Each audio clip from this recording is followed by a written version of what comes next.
STP 전략의 두 번째, 표적시장의 선정으로 가겠습니다. 표적시장의 선정이라는 것은 말 그대로 앞에서 한 시장을 세분화한 여러 개의 세분 시장 중에서 어떤 시장을 표적시장, 표적으로 선정할 것인가의 문제입니다. 표적시장의 어떤 접근 방법은 크게 봐서 세 가지로 생각해 볼 수가 있습니다. 비차별화 전략, 차별화 전략, 집중화 전략. 먼저 비차별화 전략은 말 그대로 차별화를 하지 않는다는 겁니다. 전체 시장을 상대로, 전체 시장을 상대로 하나의 마케팅 믹스 전략을, 하나의 마케팅 전략을, 다른 말로 표현하면은 전체 시장에 대해서 시장 세분화를 하지 않고 전체 시장을 상대로 하나의 제품을 공략을 하는 것입니다. 그래서 이제 이런 경우는 대개 이제 신제품, 혁신적인 신제품이라든지 앞에서 이야기한 대로 이제 전체 시장의 소비자 선호 형태가 하나로 뭉쳐질 때는 굳이 차별화할 필요가 없겠죠. 그 다음에 이제 두 번째 차별화 전략은 전체 시장을 이렇게 이제 세분화하고, 지금 이제 여기서는 세분 시장 1, 2, 3 예를 든다면은 전체 시장을 3개의 세분 시장으로 나누었다. 그러면 이제 각각의 세분 시장에 맞는, 각각의 어떤 세분 시장에 맞는 제품을 공급하는 겁니다. 그래서 전체 시장을 몇 개의 세분 시장으로 나누고 각각의 세분 시장에 맞는 어떤 마케팅 믹스 전략, 즉 제품을 공급하는 것입니다.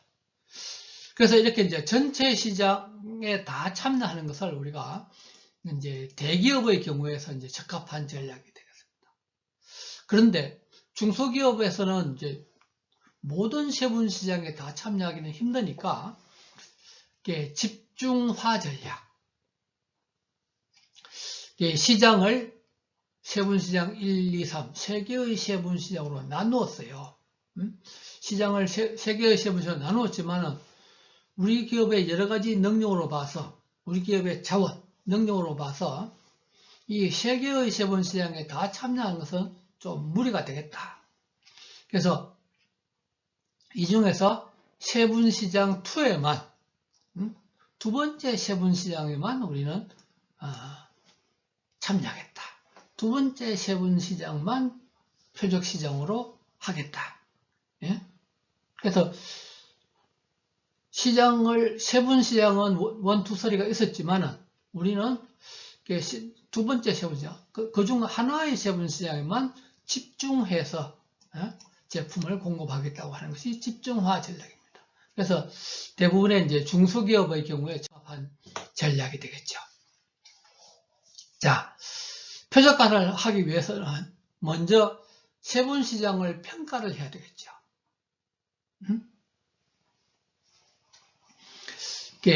세분시장의 특성을 여러 가지 기준에 의해서 평가해서 어떤 것이 이제 우리 기업이 어떤 들어가기에 어떤 가장 바람직한 것인지, 먼저 이제 세분시장을 평가하는데 각 세분시장의 규모와 성장률, 각각의 세분시장들이 일정 규모 이상이 돼야 되겠다. 이익을 남길 수 있다고 평가되는 어느 규모가 돼야 된다. 너무 규모가 작아서는 곤란하겠다. 그 다음에 이제 성장률도 어느 정도 좀 돼야 되겠다는 거죠. 너무 이제 성장률이 낮으면은 미래가, 장래가 없다는 것이기 때문에 문제가 되겠죠.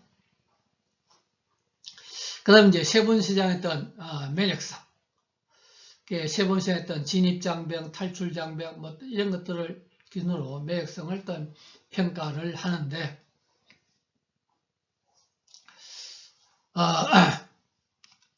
우리가 이제 세분시장 내에 강력한 경쟁자가 있느냐 없느냐. 예를 들어 내가 어떤 그 가전제품 시장에 뛰어들려고 한다. 그러면 기존에 삼성전자라는 LG전자라는 강력한 경쟁자가 있는데 그 사람들을 상대로 내가 싸워서 이길 수가 있을까? 그래서 기존 시장 내에 있던 경쟁자의 뭐 유무라든지, 그 다음에 이제 새로운 침입자, 새로 그 세분 시장에 들어올 가능성이 있는 기업들이 얼마나 있느냐. 그 다음에 이제 대체제의 위협. 자, 여러분들 그 보완제 경제학에서 보완제 대체제, 그 맥주를 기준으로 맥주와 소주는 보완제일까요, 대체제일까요? 예?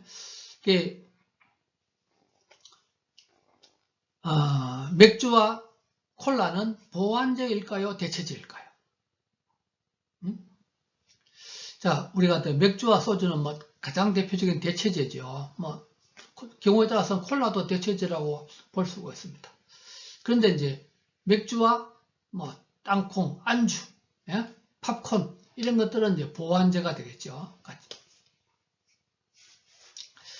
그 다음에 이제 구매자의 어떤 교섭력, 뭐 구매자의 어떤 교섭력, 뭐 능력, 예? 공급자의 어떤 뭐 교섭력, 능력. 그래서 이제 이런 것들이 우리가 이제 마이클 포터라는 사람이 이야기한 이제 어떤 산업 내의 어떤 뭐 경쟁 구조에서 고려해야 될 것들이 되는데요. 그래서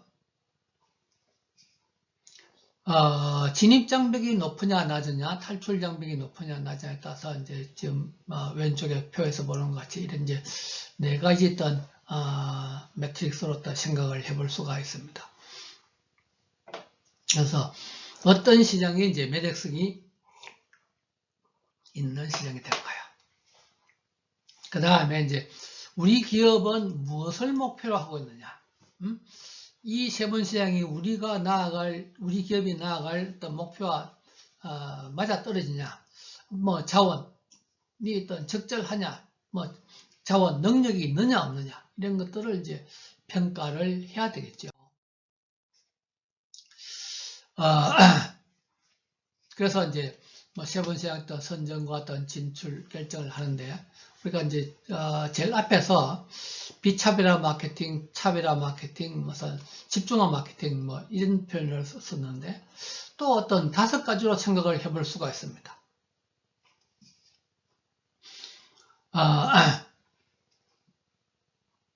지금 이제 이 그림은 시장의 측면에서 이제 뭐 그래서 M 이제 1, 2, 3 예? 세 가지로 나누고, 예? 제품의 측면에서 어떤 이제 시장의 측면에서 뭐 수요의 측면이고, 어떤 뭐 공급의 측면에서 이제 또 1, 2, 3 어떤 세 가지로 나눠서 총 9개의 세분 시장으로 나누어 본다라고 가정을 해보자. 그 중에서 이제 우리는 어떤 특정 하나의 단일 세분 시장만 집중하겠다. 우리 기업의 능력으로 봐서는, 예? 우리 기업의 어떤 자원으로 봐서는 우린 중소기업이고 하니까 요 하나의 세분 시장, 뭐 또는 뭐 요 세분 시장에만 우리는 가겠다. 아니면 이제 선택적으로 하나는 좀 그러니까 한 뭐 2개, 3개 정도 세분 시장에만 뭐 전문화하겠다. 예? 이번에는 어떤 제품의 측면에서, 예? P2의 측면에서는 각각의 시장에 맞는 M1, M2, M3 맞는 그야말로 이제 세계의 세분청에 다 참여하겠다. 예? 제품 전문화. 또는 뭐 그 반대로 그 시장의 측면에서 M1 시장에 맞는 P1, P2, P3 시장 전문화. 그 다음에 이제 마지막으로 뭐 전체 시장에 다 접근하는, 풀 커버하는, 그래서 우리 이제 앞에서 차별화 마케팅이 되겠죠.